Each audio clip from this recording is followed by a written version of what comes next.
Hi, blessed people. Welcome back to another delicious recipe. Today we are going to make groundnut soup. So we first of all start by frying our groundnut. I have two methods. There's one where I do not fry the groundnut. I've shared that one with you guys a couple of years back. So today we are going to try this new method. Not a new method for me, but I'm going to be sharing it newly on the channel. So you fry your groundnuts. Now you go ahead, after frying, you blend it into a smooth paste.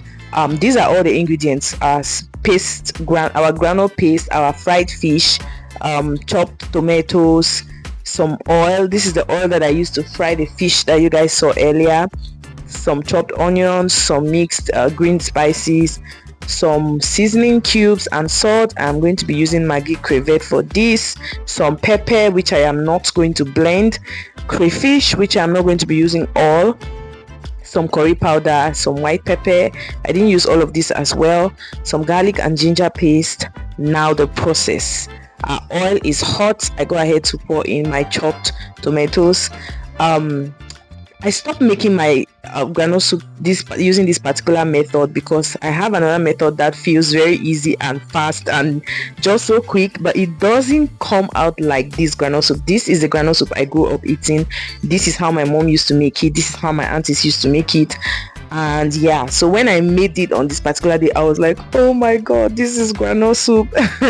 Anyways, you go ahead to put your tomatoes, your onions, you just allow them fry. After they fried, I came in with some garlic, ginger, curry powder, half of the white pepper I showed you guys, a little above half of it, I showed you guys earlier.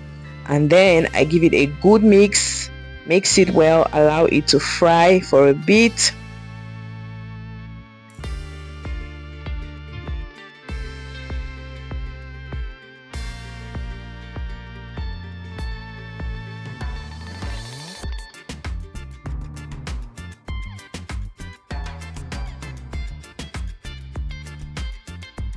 I come in with some salt and seasoning cube. I'm using Maggi crevette for this because I'm going to be using crayfish in this recipe. Some people do not put crayfish in their groundnut soup, but I like to put a little bit of crayfish, especially when I use this particular method to make groundnut soup. It tastes really good. So I came in with some Maggi crevette at this point.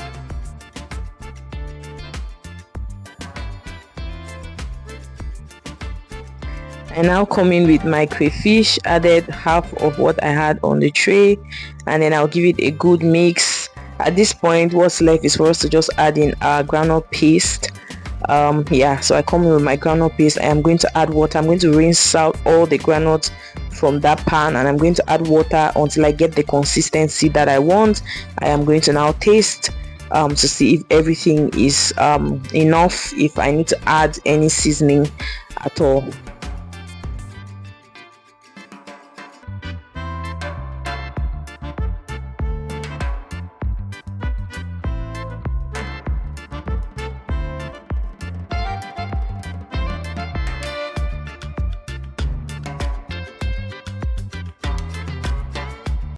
So I just want to find out, are you one of those people who cook food and not taste it till the end and then you serve people the food?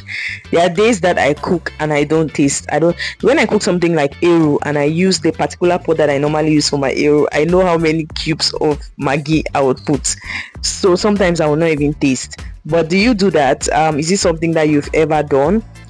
Yeah, but most times I get to taste my food when I'm cooking. Sometimes I just find myself that I forget, especially if I'm cooking multiple meals in a day, especially when I'm doing my batch cooking. But when I remember, I try to go ahead and taste it because there are some meals, something like jollof rice, if you don't taste it when it's still in the water stage, anything that happens has already happened. You cannot change it after the rice is really ready. So for things like that, I must taste. So I go ahead now, everything is well cooked. I add my fish, I add my chopped green spices, and at this point you can just bring your plate of rice and let's pour some groundnut soup over it. Yeah, so we have come to the end of this video. If it's your first time on this channel, please click on the red subscribe button down below. If you are already subscribed, it's going to say subscribed with ed at the end, but if you're not yet subscribed, it's going to tell you to subscribe. okay, it's going to call on you to subscribe. Because I realized that in some videos, when I tell people to subscribe, people who are already subscribed go and click again, and then they end up unsubscribing. You guys, I was trying to do some fancy plating something, and it didn't go right. It was a whole mess. Anyways, thank you for watching this video. I will see you on the next one. Bye.